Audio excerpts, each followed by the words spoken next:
Oi, gente, bom dia. Todo mundo me ouvindo?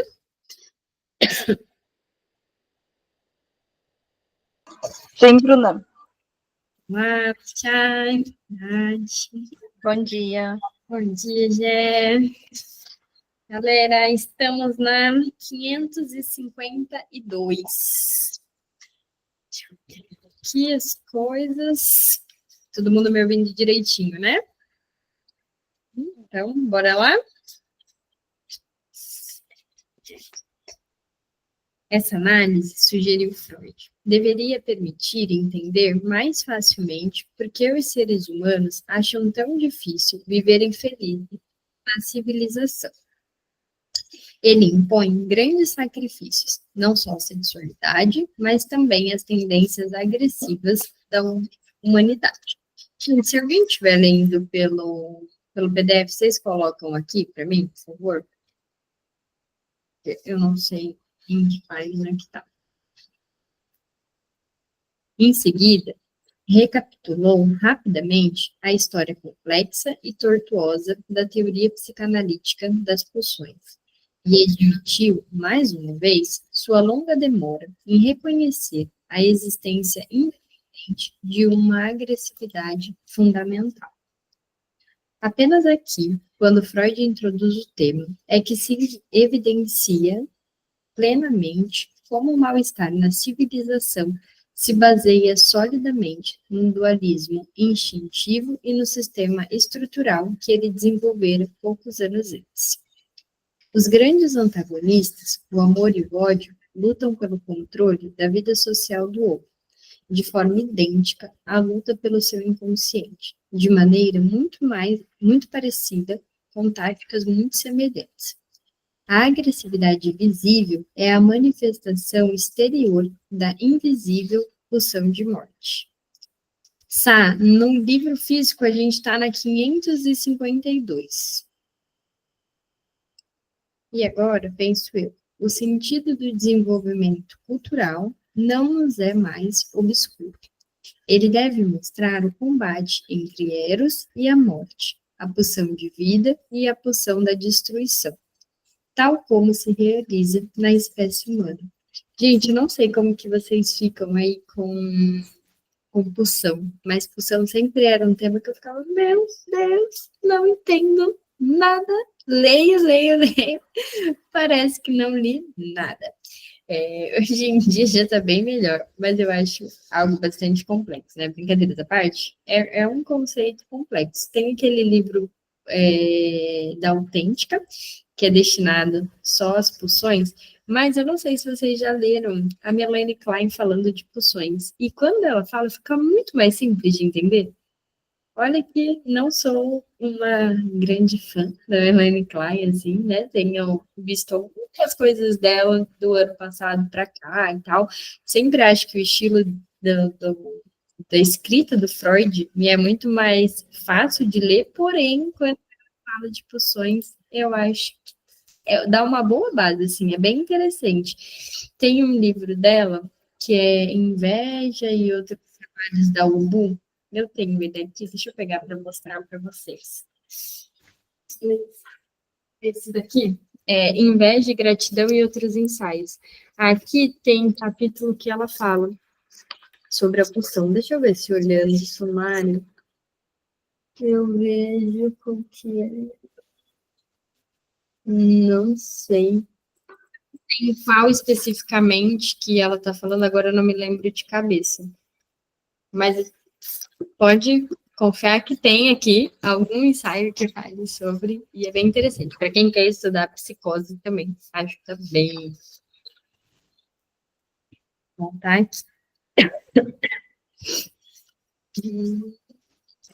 Esse combate é o conteúdo essencial da vida como tal, e, portanto, deve-se descrever a evolução cultural, em suma, como a luta vital da espécie humana. É esse embate dos gigantes que nossas amas tentam apaziguar com suas cantigas de ninar sobre o céu. O ateísta em Freud sempre apreciava uma oportunidade de se manifestar. Mas a principal preocupação de Freud era como a cultura inibe a agressão. É uma maneira mais notável que é através da internalização, forçando os sentimentos agressivos de volta para a mente, de onde se originaram. E até hoje, né, essa questão de conter a agressividade, como se você não pudesse nem sentir. E aí não é sobre, parece que o conter não é sobre o ato que deve conter, e sim sobre o sentir, né? Parece que não pode mesmo sentir nada a respeito que as pessoas considerem negativo. Esse ato, ou série de atos, constitui a fundação de que Freud chamou de Kultur-Über-Ich, deve ser, o superego cultural. Inicialmente, a criança teme a autoridade e se comporta bem apenas à medida em que calcula a retribuição punitiva que pode esperar do pai. Mas, depois de interiorizar os critérios adultos de comportamento, as ameaças externas não são mais necessárias. O superego da criança vai mantê-lo na linha. A luta entre amor e ódio, portanto, se encontra na fundação do superego, tal como da própria civilização. Esse desenvolvimento psicológico do indivíduo se produz com frequência na história de uma sociedade. Culturas inteiras podem se tornar carregadas de culpa. Os antigos israelitas deram-se profetas para denunciar suas pecaminosidades e desenvolveram, a partir de um sentimento coletivo de transgressão contra Deus, sua religião estrita e seus rigorosos mandamentos. Então, numa tentativa bastante de controle, né?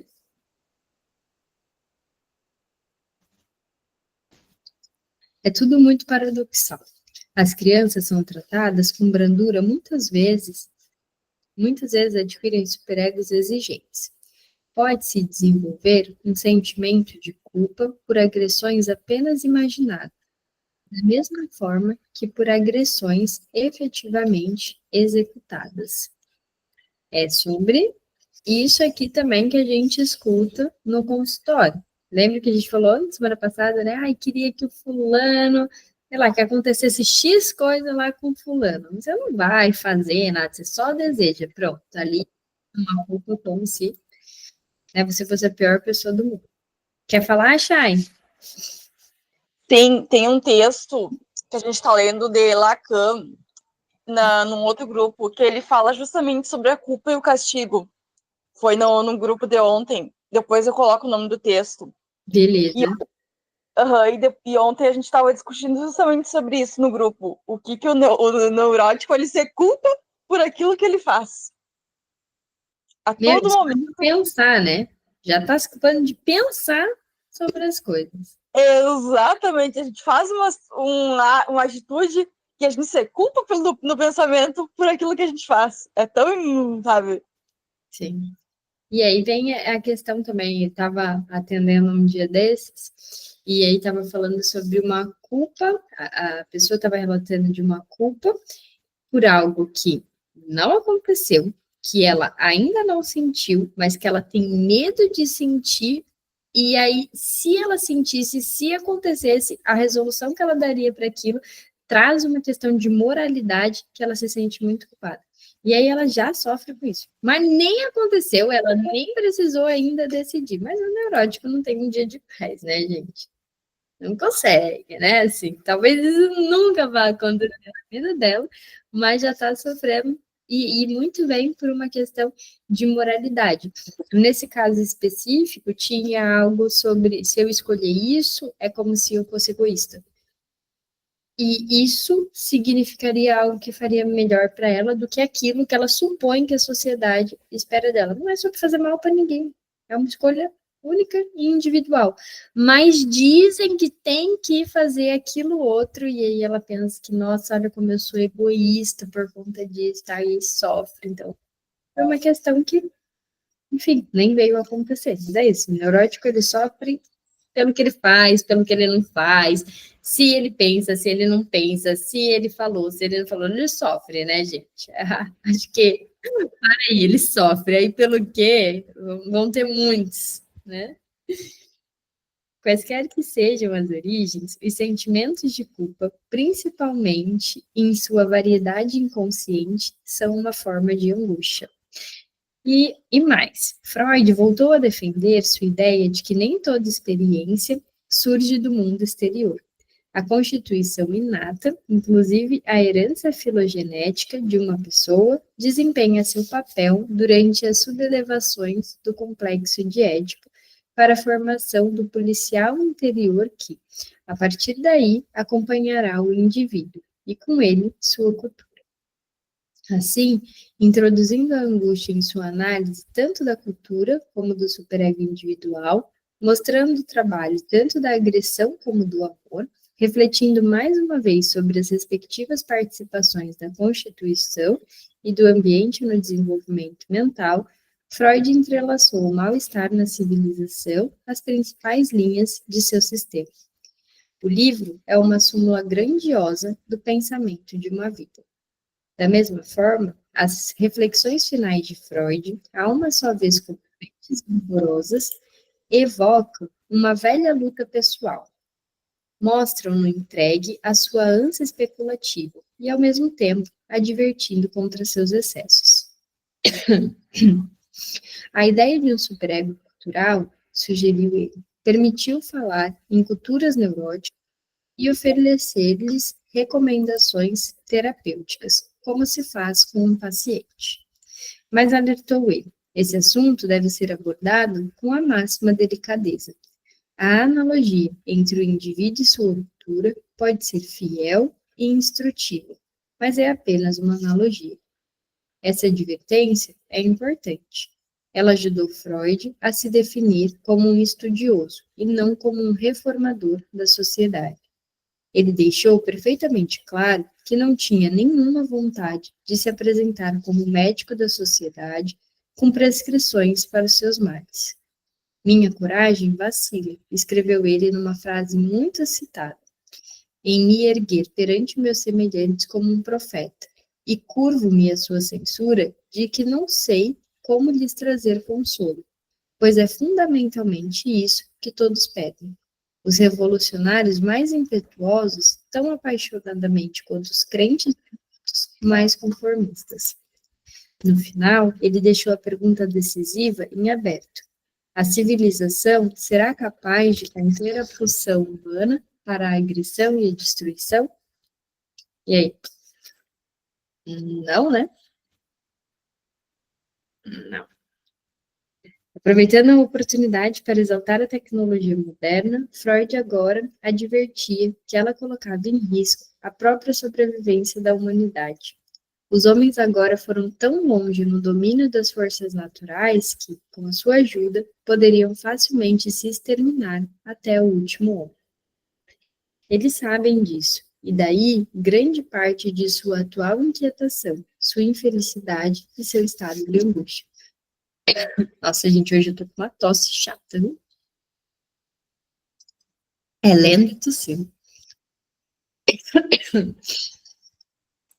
Embora planejado como uma análise e assim funcionando, do desconforto do homem na cultura moderna, o mal-estar na civilização espelhava a própria disposição perfeccionista de Freud. Logo depois de concluído, ele teve de voltar a Berlim para outro exame de sua prótese e seu coração novamente lhe deu boa dose de preocupação. Foi atormentado por palpitações e, embora oficialmente consideradas inofensivas, elas o inquietaram. Em seu lacônico diário, a Kurzgesagt Chronik, ele anotou em novembro e dezembro de 1929, nevralgia, ataque, coração, intestinos, dias de coração ruim.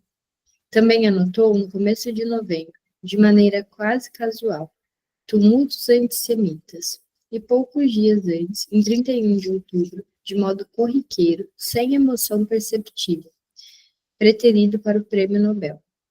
No entanto, por mais melancólica que fosse a vida para ele, por mais melancólica que fosse sua mensagem em um mal-estar na civilização, Freud podia se reconfortar com a surpreendente popularidade alcançada pelo livro. Em um ano, esgotou-se a primeira edição de 12.000 exemplares, excepcionalmente grande para uma obra de Freud. Um efeito colateral foi o ressurgimento inesperado do debate da psicanálise sobre seu alicerce intelectual, mais desolador, a ideia freudiana de pulsão de morte. Ernest Jones, a quem Freud enviou um exemplar com uma dedicatória cordial, já tinha lido o livro na tradução de Joan Rivière. Fez um elogio entusiasmado às concepções de Freud sobre a civilização e a teoria de culpa.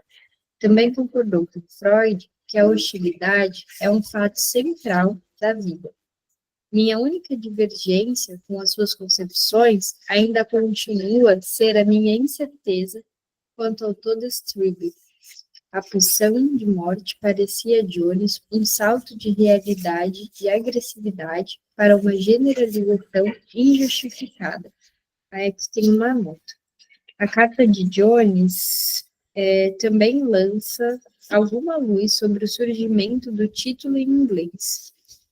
Estamos tendo uma discussão considerável sobre o título em inglês de Das Viagem e gostaríamos de saber se o senhor tem alguma sugestão a oferecer. O velho termo em inglês, Das Easy, seria ótimo, mas por razões óbvias não é mais possível. Existe uma palavra rara em inglês, easy. Também sugeri malaise, embora não goste muito dele. Desconforto parece ser suficientemente forte. Descontente parece consciente demais. Enfim, né? Tava aqui uma confusão que sempre tem sobre essa questão da tradução também.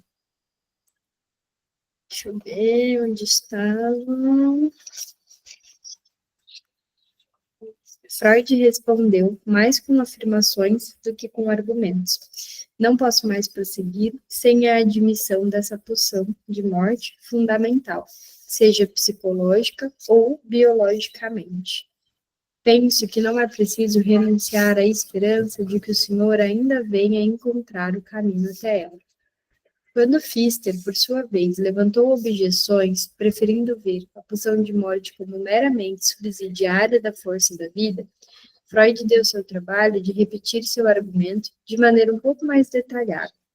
Protestou que não estava apenas transpondo sua melancolia pessoal para a teoria psicanalítica. Se duvidava que a humanidade coubesse ascender a uma maior perfeição, se considerava a vida uma luta contínua entre Eros e a pulsão de morte, cujo desfecho lhe parecia imprevisível. Creio que não dei expressão a nada do meu temperamento constitutivo ou de minhas tendências adquiridas. Alegou que não era um torturador de si mesmo, nem sob esse aspecto, uma pessoa malévola. Freud usou o coloquialismo austríaco Bosnick, e adoraria se pudesse enxergar boas coisas pela frente para ele e os outros, ou um futuro glorioso para a humanidade. Mas, novamente, observou ele, parece um caso de conflito entre ilusão, realização de desejo e discernimento. O que importa é aquela misteriosa realidade que, afinal, existe fora de nós, e não o que é agradável ou vantajoso. A pulsão de morte, argumentou ele, não era um seu desejo do coração. Afigura-se a mim como uma admissão inevitável por razões tanto biológicas como psicológicas. Por isso, meu pessimismo aparece a mim como um resultado, o otimismo de meus adversários como um pressuposto. Ele podia dizer que tinha realizado um casamento de conveniência com suas teorias sombrias, ao passo que os outros vivem com a deles num casamento por inclinação. Fez-lhes bons votos. Espero que sejam mais felizes nele do que eu. No entanto, Freud concluiu o mal-estar na civilização como uma centelha de otimismo, embora sua torcida pela pulsão de vida no duelo com a morte pareça muito mais uma questão de obrigação do que de convicção. E agora pode-se esperar que o outro dos dois poderes celestiais, o eterno Eros, faça um esforço para prevalecer no combate com seu adversário, igualmente mortal. Estas foram as últimas palavras que ele escreveu para o mal-estar na civilização no verão de 1929.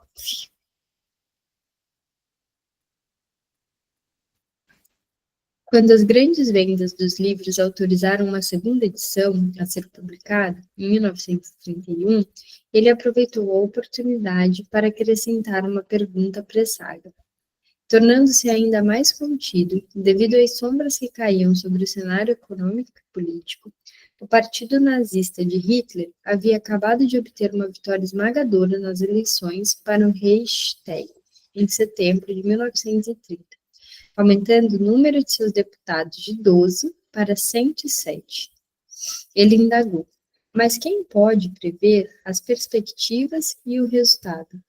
Freud não previu totalmente o que estava por vir, mas tinha poucas ilusões.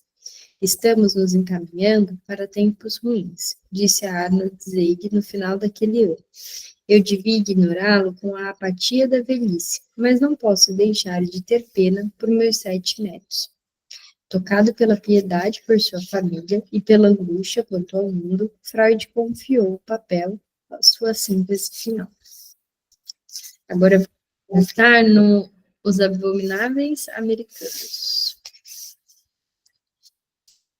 E título para essa época, né? Pensando nessa época e na época agora que a gente está vivendo, que não tem como pensar em tudo que vem acontecendo lá, né? Nem tudo que Freud escreveu naqueles anos foi memorável. Por volta de 1930, ele se viu envolvido numa aventura que resultou numa produção embaraçosa. Um estudo psicológico de Woodrow Wilson, escrito em colaboração com William Burritt, jornalista e diplomata americano. Burritt havia visitado Freud em meados dos anos 1920, a fim de consultá-lo sobre o que lhe parecia um comportamento autodestrutivo. E durante um dos encontros, disse a Freud que estava escrevendo um livro sobre o Tratado de Versalhes. Ele pensava em se concentrar nos principais participantes. O Woodrow Wilson, evidentemente, seria um dos protagonistas. Obviamente, ele tinha dito o nome certo. Ao mencionar o Wilson, recordou mais tarde. Os olhos de Freud brilharam e ele ficou muito animado. Bullitt também pegou Freud na hora certa. Freud parecia deprimido e disposto a morrer, certo de que sua morte não teria importância para ele ou qualquer outra pessoa, pois havia escrito tudo o que queria escrever e sua mente se esvaziara. É certo que as coisas bárbaras que Freud andava dizendo sobre sua obra durante aqueles anos conferem certa plausibilidade à lembrança de Bullitt. Freud sempre precisou de pacientes para estimulá-lo, e agora podia atender somente um pequeno número. Quando sua clínica sofreu uma grande redução na Primeira Guerra Mundial, ele tinha se sentido infeliz e vazio, da mesma maneira como agora Bullitt se lembrava dele. Reconhecidamente, Woodrow Wilson não era um paciente ideal, não estava no divã. Além disso, Freud havia declarado solenemente que a psicanálise, criação sua, não devia ser empregada como arma de agressão. Mas em idade avançada, a saúde debilitada, o estado de ânimo amargurado, Freud esteve disposto a abrir uma exceção para Woodrow Wilson. As sombrias realidades das negociações universais tinham convertido as fugazes e restritas esperanças de Freud em Wilson numa insatisfação furiosa. Freud não estava disposto a perdoar o Messias americano por tê-lo desapontado. No verão de 1919, quando Ernest Jones tornou a vê-lo após a separação durante os anos de guerra, a opinião de Freud a respeito de Wilson já tinha azedado. Jones observou, sensatamente, que nenhum indivíduo isolado poderia controlar as complexas forças em atividade, depois de uma guerra tão dilatada, e que Wilson não poderia ditar a paz.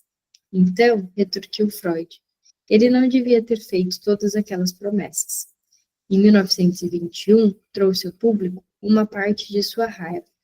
depreciando os 14 pontos do presidente americano como promessas fantásticas que tinham recebido crédito demais. Mas, muito embora Freud tivesse passado a detestar o Wilson, o termo é seu, ele não estava disposto a comprometer seu ideal psicanalítico de afável neutralidade. Em dezembro de 1921, William Bayard Harley, um jornalista americano que antes havia sido amigo íntimo e biógrafo da campanha de Wilson, enviou a Freud seu livro, A História de um Estilo. Era uma dissecção maliciosa e devastadora do caráter de Woodrow Wilson. Evidentemente, os dois não eram mais amigos. Usado como material o estilo de seu antigo colega, o amontoamento de adjetivos e incessantes perguntas retóricas, todo o arsenal de discutíveis recursos oratórios. Freud respondeu que enviaria um comentário se fosse o caso, mas advertiu: possivelmente serei detido pela consideração de que o Sr. Wilson é uma personalidade viva e não um produto da fantasia poética, como era a bela Gradiva. Em minha opinião, postulou outra vez, a psicanálise nunca deveria ser empregada como arma na polêmica literária ou política, e o fato de que estou consciente de uma profunda antipatia em relação ao presidente é um motivo adicional de reserva da minha parte. Com efeito, embora Freud sentisse um prazer maligno com a história de um estilo, ele não permitiu que o livro corrompesse tais critérios. De início, informou a Hale, Freud ficara prevenido contra ele por seu editor tê-lo anunciado como um estudo psicanalítico. Aqui tem uma nota, que está lá na página 457, algo sobre esse artigo, o que claramente não era, mas encontrou o verdadeiro espírito da psicanálise nele. E no parecer de Freud, essa grafologia mais elevada e científica tinha aberto um novo campo de pesquisa analítica. O livro, como Ryle apresentara, podia não ser um estudo científico frio. Freud facilmente detectou uma profunda paixão por trás de sua investigação. Mas isso, assegurou ele a Ryle, não era motivo de nenhuma vergonha. Contudo, Freud não poderia ceder em sua objeção de que o senhor fez é uma certa vivissecção e que a psicanálise não deve ser praticada num indivíduo histórico vivo. Freud confessou que não lhe restara nenhum sentimento positivo em relação ao Wilson. Na medida em que um único indivíduo pode ser responsável pela miséria dessa parte do mundo, certamente ele o é.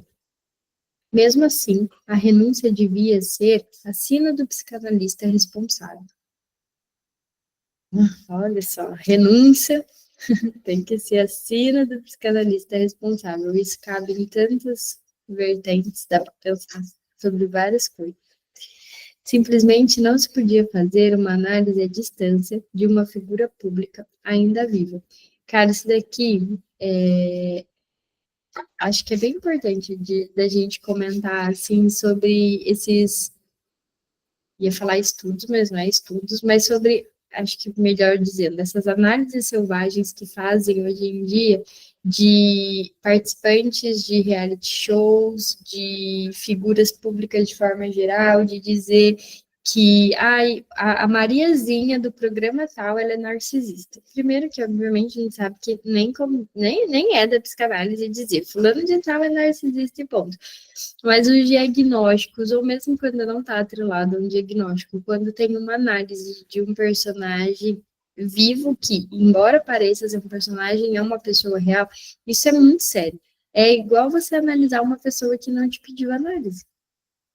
Tá no mesmo lugar, não importa se a pessoa é pública, não importa que espaço que ela está ocupando. A gente não pode analisar uma pessoa e dizer, mas ele é assim, porque é o pai, porque é a mãe, porque fez isso, porque aconteceu aquilo e tal, não é de direito. Ainda mais expor isso, assim, né? Claro que você pode conversar, você e uma amiga, o que você acha? É uma opinião, não é uma análise. Mas toda essa elaboração que as pessoas fazem, às vezes de posts e compartilham e dizem com toda certeza do mundo sobre aquela pessoa, é você fugir totalmente do que é, então, a psicanálise. É muito pior, assim, até do que uma análise selvagem, porque não dá para chamar de análise. Vocês já viram esses posts, né? Perigoso. Aqui tem uma nota. Nessa carta, Freud cometeu um deslize notável, sugerindo que talvez estivesse disposto a esquecer seus próprios ditames. Não se deveria praticar a psicanálise num sujeito histórico vivo, disse ele, a menos que ele se submeta contra sua própria vontade. Evidentemente, ele pretendia escrever algo como, de acordo com a sua própria vontade. Olha o lado falho do passo, né? Porque, né, estava com vontade de fazer isso aí. Mas, apenas 8 anos depois, Freud decidiu se lançar a um longo exercício de análise selvagem. Burrit se provou um hábil agente de sedução contra a via reta contra a via reta de reserva e respeito psicanalítico pela complexidade. Encantador, impossível, incansável, proveniente de uma tradicional e próspera família da Filadélfia, sempre pronto para redigir memorandos com recomendações e estratégias para a paz internacional ou a recuperação econômica, ele havia tentado suas cartadas no jornalismo antes de se lançar na carreira diplomática. Conhecia todo mundo. Um de seus amigos paternais era o coronel Edward M. House, o conselheiro mais íntimo de Woodrow Wilson, até o presidente romper bruscamente com ele em Versalhes. Depois da guerra, Bullitt tinha trabalhado na equipe de Wilson durante as negociações de paz em Versalhes e numa missão secreta na Rússia revolucionária para o secretário de Estado Robert Lansing. Mas, ofendido com a desconsideração de Wilson e suas recomendações, e estarrecido, como tantos outros, com o desastre de Versalhes, ele havia renunciado.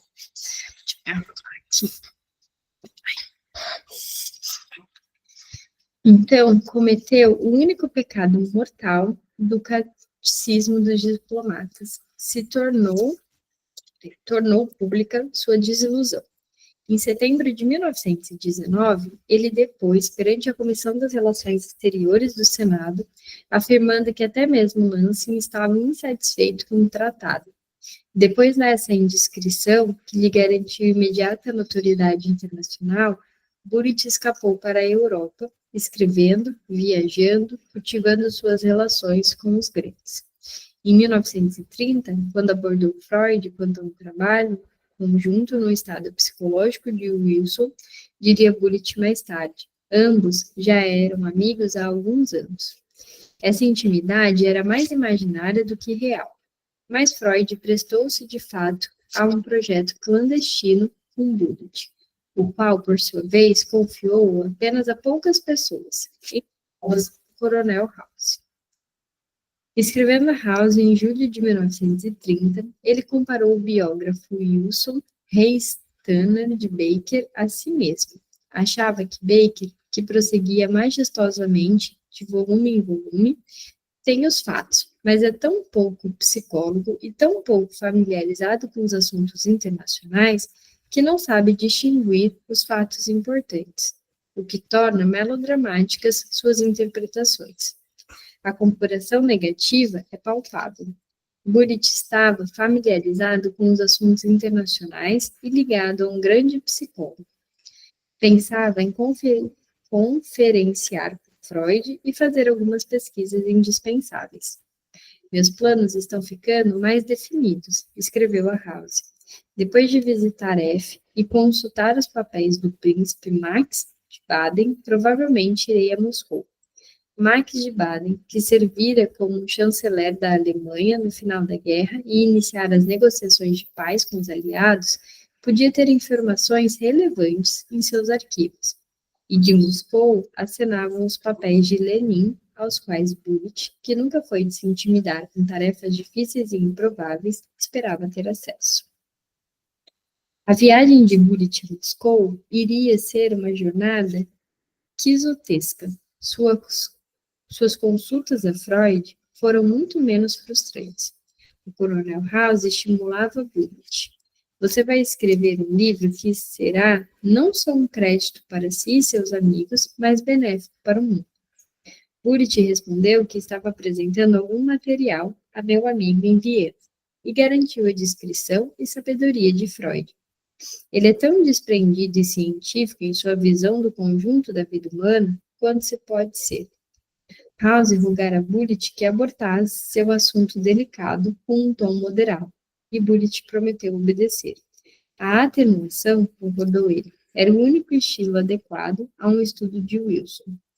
No começo de setembro, Freud ficou doente, mas esperava estar logo em forma para trabalhar. E em uma quinzena, Bullitt podia informar que Freud felizmente se recuperou de sua doença aguda, e no momento está em excelente forma e ávido para começar o serviço. Na verdade, houve outro adiamento inquietante. Fischler operou Freud em meados de outubro. Em seguida, Freud teve de enfrentar um acesso de pneumonia. Quando Bullitt foi visitar em 17 de outubro, conforme registra a crônica de Freud, ele estava com febre. Foi somente em 26 de outubro que Bullitt pôde enviar uma nota de triunfo, com os dizeres pessoal ao coronel House. Amanhã, F e eu voltamos a trabalhar. Aqui dá pra gente ver, assim, como que o Freud sofreu com a doença, né?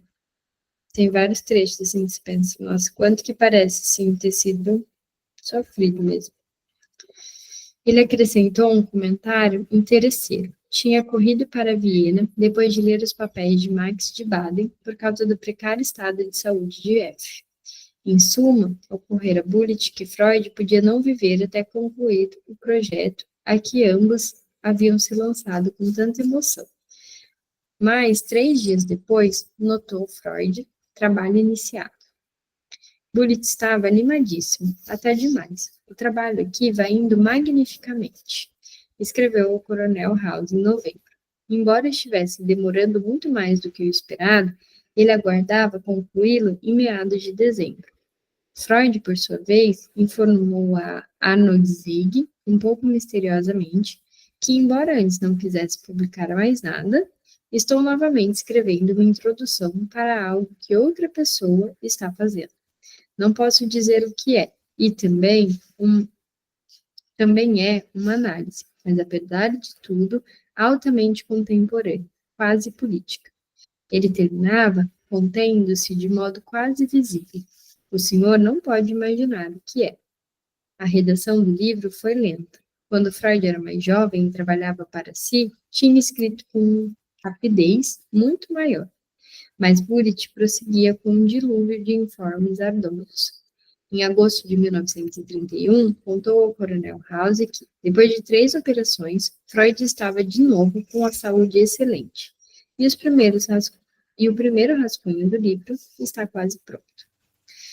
Ele estava em sua casa nos Estados Unidos, mas pensava em voltar a Viena em novembro e lá permanecer por algum tempo. Contava com um manuscrito concluído em maio, isto é, maio de 1932. É uma tarefa imensa, mas fascinante. Em meados de dezembro de 1931, ele estava instalado em Viena, com filha na escola. Mas o espírito de Bullitt não estava mais inteiramente concentrado no livro sobre o uso. A atmosfera da Grande Depressão parecia-lhe penetrante, impressiva e estimulante. Ao ver a Áustria deslizando lentamente para o abismo da estagnação e da fome, os outros países em situação não muito melhor, ele estava começando a se impacientar. A crise econômica internacional, com a ameaça de uma catástrofe política geral, fascinava. Parecia apelar a seus talentos, mas ele, Freud, persistiu, obstinada e discretamente. Bullitt estava lendo novos volumes da biografia de Wilson por Baker e julgava-os fracos. E o coronel House continuava espicaçando. Como você e o professor Freud estão indo com o livro? Perguntou a Bullitt em dezembro de 1931. Estou ansioso para vê-lo. Por fim, no final de abril de 1932, House recebeu sua resposta. O livro finalmente está terminado, escreveu-lhe Bullitt. Quer dizer, o último capítulo foi escrito e poderia ser publicado se F e eu morrêssemos hoje à noite. Mas, por terminado, Bullitt não queria dizer que estivesse pronto para publicação. Cada referência precisava ser verificada de novo. Além disso, o manuscrito ainda precisa ser expurgado. Estava longo demais. O que se precisara era de um descanso de 6 meses, para permitir uma outra rodada de revisão com distanciamento, que por enquanto era impossível. Mas pelo menos agora há um manuscrito completo e estou começando a pensar de novo em política. No final de novembro, Freud anunciou que estava esperando seu colaborador, querendo saber dele quando o livro de Wilson pode se tornar público. Estava pronto, mas no final, Thomas Woodrow Wilson só saiu em 1967, ano da morte de Pitt.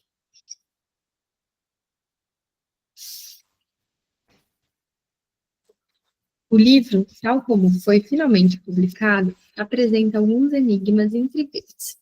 Sobre a demora, não há mistérios. Bullitt esperou até a morte da viúva de Woodrow Wilson, em 1961, e até que sua própria carreira política estivesse claramente encerrada. Tem uma nota. O livro a que o senhor se refere, escreveu Bullitt Ernest Jones em 1955. Nunca foi publicado.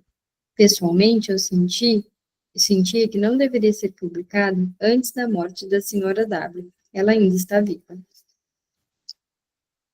Também não há muitas dúvidas de que Wilson merecia um estudo psicanalítico. Como todos os seres humanos, ele era uma massa de contradições, mas as suas chegavam a extremos.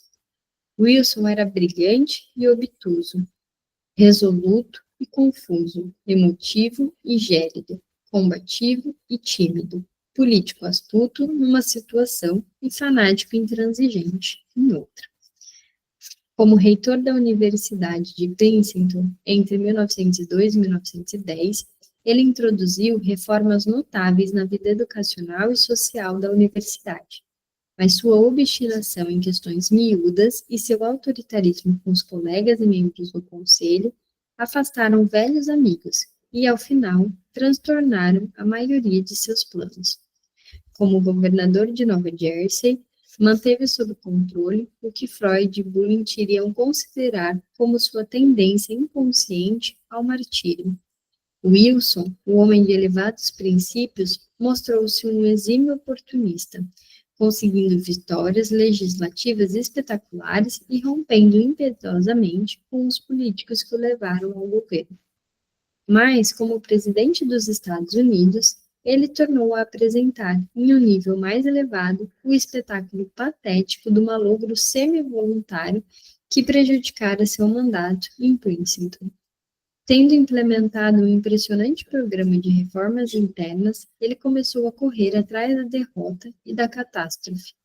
Tão logo a entrada dos Estados Unidos na guerra, em 1917, atribuiu-lhe um novo papel. Sua conduta durante as tortuosas negociações de paz foram excêntrica e contraproducente. O mesmo ocorreu ao retornar a seu país, na exaustiva campanha de discursos destinada a impingir o tratado a uma nação cética e a um Senado hostil. Na Europa, ele tinha feito concessões que violentavam suas ideias fervorosamente proclamadas e religiosamente cumpridas. Mas a seguir, nos Estados Unidos, recusou aprovar algumas emendas triviais que o teriam salvo o tratado, sem prejuízo para ele. A singular combinação de traços contraditórios em Wilson brotava de conflitos inconscientes tão gigantescos que não havia como aplacá-los, e muito menos resolvê-los. O fascínio de Freud e Bullitt por esse homem é perfeitamente compreensível. Adquirira vulto na história recente de 2 continentes e encenara, segundo ambos, suas neuroses no palco mundial. Freud e Bullitt não nutriram nenhuma desconfiança indevida sobre o conhecimento que tinham sobre Wilson e achavam que poderiam acompanhar a via principal de seu desenvolvimento psíquico. Mas não pretendiam que seu perfil da personalidade de Wilson fosse onisciente ou completo. Nunca seremos capazes de realizar uma análise total de seu caráter. Sobre muitas partes de sua vida e natureza, nada sabemos. Exatamente por isso que não dá para analisar alguém. que a gente não conhece, né? Porque existem razões para que as pessoas sejam como elas são. E cada um sabe da sua própria razão, e às vezes nem a própria pessoa sabe, que dirá a gente. Os fatos que conhecemos parecem menos importantes do que os que não conhecemos. Por conseguinte, não quiseram qualificar o livro como uma psicanálise de Wilson e o anunciaram de forma mais modesta, como um estudo psicológico baseado no material agora disponível e nada mais. Portanto, não cabe a crítica de que o livro é incompleto, mas a acusação de hostilidade maliciosa e a psicologização mecânica é justificada. De ponta a ponta, o tom é de desprezo, como se as neuroses de Wilson fossem, de certa forma, uma falha moral. De ponta a ponta, também, o livro extrai apenas uma única consequência de qualquer estado emotivo particular, como se os autores nunca tivessem ouvido falar em sobredeterminação. O famoso ditame de Alfred North Whitehead aos cientistas busca a simplicidade e desconfia dela, que poderia ter sido a divisa de Freud, não encontra aí nenhuma aplicação. Thomas Woodrow Wilson, que tem como núcleo a raiva reprimida de Wilson contra seu pai, o reverendo Joseph Ruggles Wilson, a hostilidade para com o pai, coloca o livro como uma regra geral. É inevitável para qualquer menino que tenha a menor pretensão de masculinidade. É inevitável para qualquer menino que tenha a menor pretensão da masculinidade. Embora os autores não negassem a parcela de virilidade de Wilson, viram nele, e praticamente o acusaram disso, uma adoração pelo pai durante toda a sua vida. Ele nunca foi além dessa identificação com o pai. Pode ser que muitos meninos pequenos adorem seus pais, mas, acrescentaram imediatamente, não são muitos os que adoram tão intensa e completamente como Tommy Wilson. Para dizer claramente, o reverendo Joseph Ruggles Wilson era o Deus de Woodrow Wilson. Ao se identificar com o pai, Woodrow Wilson assim se imbuiu da certeza de que sua missão na vida era divina. Ele tinha que acreditar que, de alguma forma, teria que sair da guerra como o salvador do mundo. Mas a identificação era complexa. Às vezes, Woodrow Wilson era Deus, às vezes Cristo. Como o primeiro, ele apregoava a lei. Como o segundo, esperava ser mortalmente traído. Woodrow Wilson tinha um irmão mais novo, submisso, que o admirava muito, mas que pela sua própria vinda ao mundo, tornara-se seu rival no amor dos pais.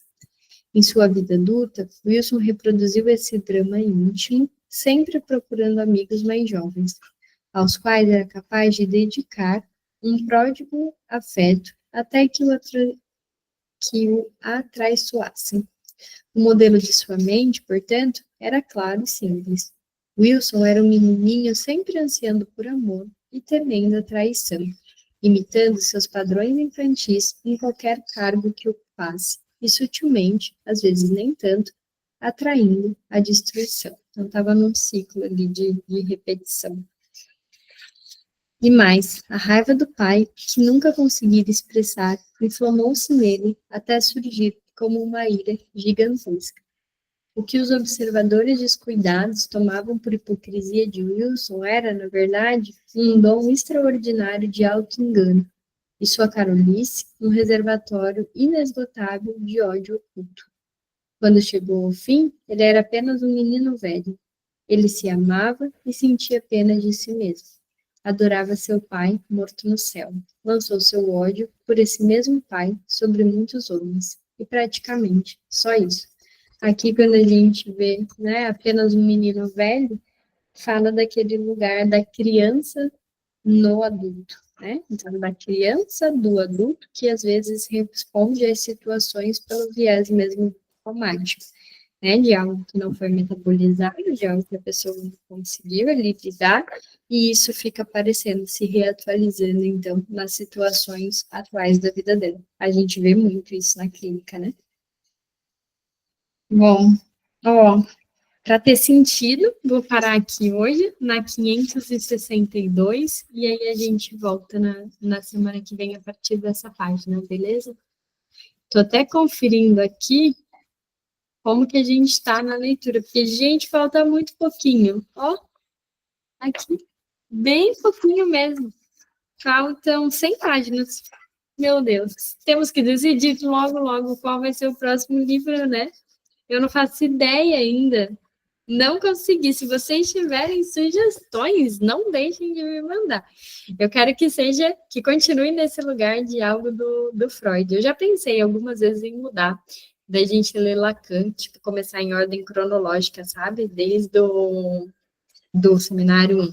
Mas não sei, tô pensando, e eu gosto tanto do Freud, que fico também com vontade de ainda ser do Freud. Não sei, se vocês tiverem sugestões, vocês me mandem, tá bom? Então, a gente se vê semana que vem. Obrigada pela presença. Um beijo. Até mais.